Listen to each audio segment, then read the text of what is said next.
Welcome to the Coast to Coast podcast, brought to you by Play Picks and the Lines. Coming to you from the West Coast, Josh Lander, joined by my guy Nate Weitzer on the East Coast. And we're looking at a pretty fun Thursday night slate here. In this one, we are taking a look at the Nets taking on the Washington Wizards on the road. So we know Kyrie is playing.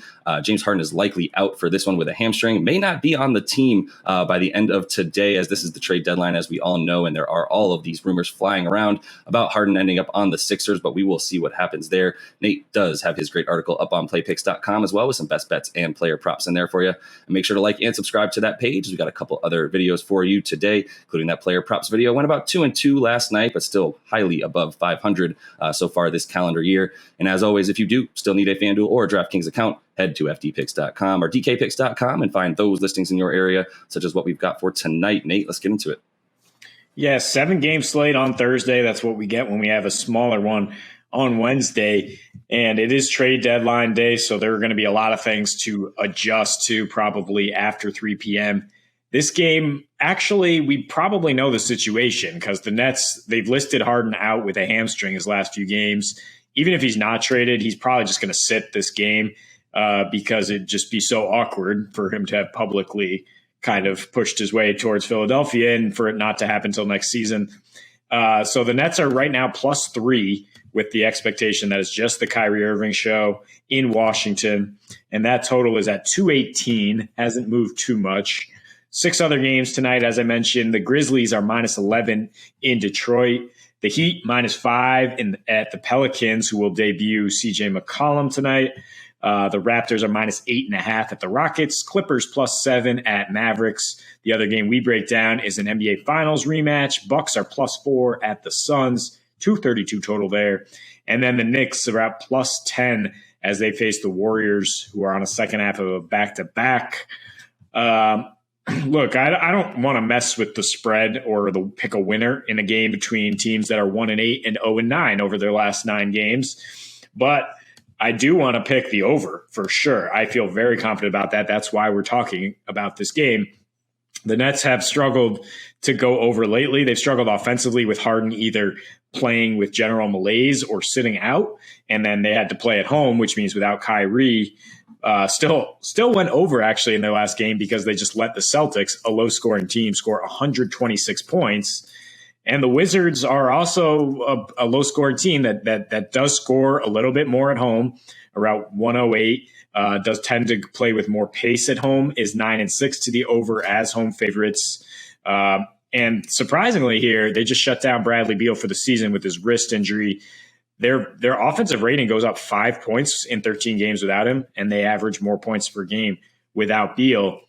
Their defense, like Brooklyn, has been dreadful lately. They're 1-8, as I mentioned, with the 6th worst defensive rating in their last 9. Of course, Brooklyn has the worst defensive rating during this 9-game skid and is allowing 120.5 points per game, allowing the second highest field goal percentage, second most assists per game, and the most paint points recently, which, is a different development as you might expect without Kevin Durant. They can't protect the rim. They can't get the right lineups to switch and guard down low.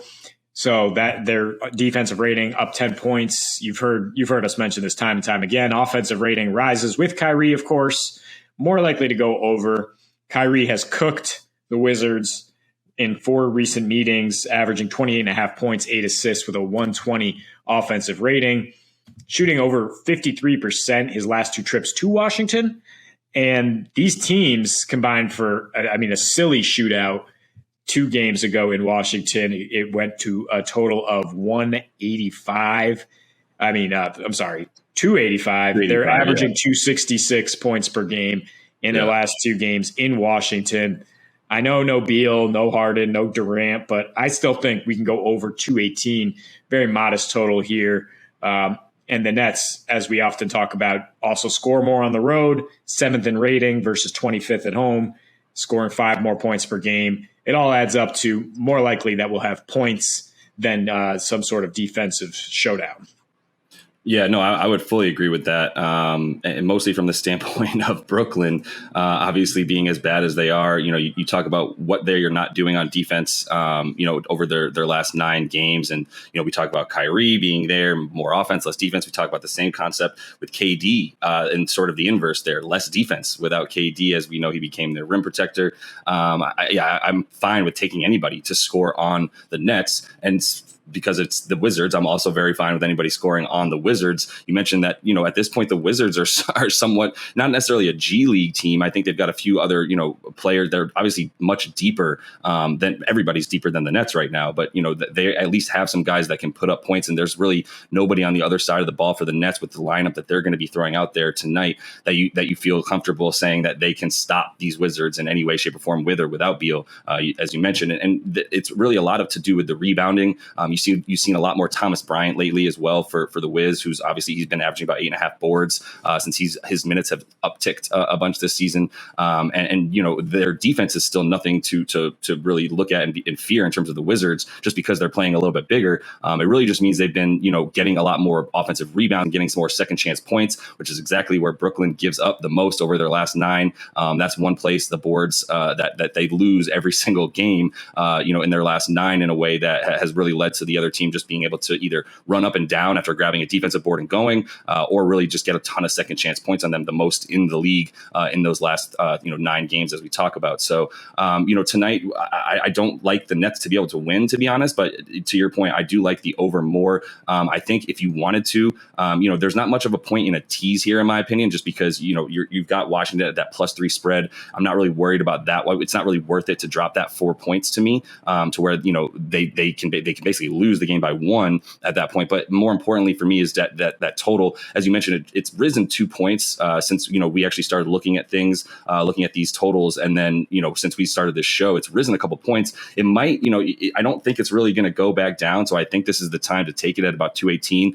I would probably take it before it gets to 220. Once you get to about 220, 221, I just feel a little bit worried about guys being able to make shots outside of Kyrie Irving tonight on the Nets. To be honest with you, we saw what happened the last time the Jazz were able to just key in on him with no Harden. Right. And that led to him having about 15 or 16 points in that game, not nearly enough. Tonight at 26.5, you would think if he's going to go off, he's going to get over that. There's nobody else to score. His usage rate should be close to 35, 40% tonight. As long as he's in, we know he's not worried about rest. That's been why his usage rate has been just, unapologetically high since he's been in the games, is because he knows he's not playing the next one at home. And as you mentioned, the Nets way better actually on offense on the road this year, as they're really, really bad at home. So if them on the road means a lot more points, the Wiz also at home play these shootouts means a lot more points as well. So I think the points is where you look at, and there's really not much to play around with that spread in any way, shape, or form. Yeah, and I should mention Steve Nash has actually put publicly in the comments he's ruled out Harden for Thursday and for Saturday in Miami. So it looks like if they don't trade him, they're just going to have a mess on their hands, and we might have another discontent superstar sitting out, but. We'll see how the Nets react to that from a locker room perspective. That's just something we can't really read until we see how they play based on how this deadline shakes out. That's why I don't think I would target the spread tonight at all. I mean, there's a chance they rally around the fact that there's nobody but Kyrie right now. Maybe we can steal a few games on the road, stay alive until Durant comes back. But I'm counting on Washington to be able to score here. Would maybe look at their team total just because the Nets have been so listless. And when they didn't have Kyrie, again, gave up 126 to the Celtics. The Celtics don't score that much, especially in these rivalry games. And the way the Wizards score is also conducive to getting buckets against Brooklyn. They're scoring the 7th highest percentage of points off assisted twos. They're also 5th in free throw attempts and 3rd in paint points on the year. And Brooklyn, still the number 1 3-point defense on the road, obviously much, much worse lately. But lately, as I mentioned, they're giving up so many assists, so many points down low, the most in the league, in fact, in the paint. And Nicholas Claxton is questionable again. And they allow a ton of free throw attempts lately, allowing a ton of assisted field goals down low. The Wizards don't even take threes. They're 29th in 3-point attempts and 30th in makes. Yeah. And then they denied the three on the other end. But that, again, kind of doesn't really hurt the Nets with this lineup because Kyrie will beat you down low, will beat you in the mid-range, and they don't really have a lot of guys to space the floor around him. So they're going to be attacking. Both teams should be getting high percentage looks against defenses that don't deny those high percentage looks.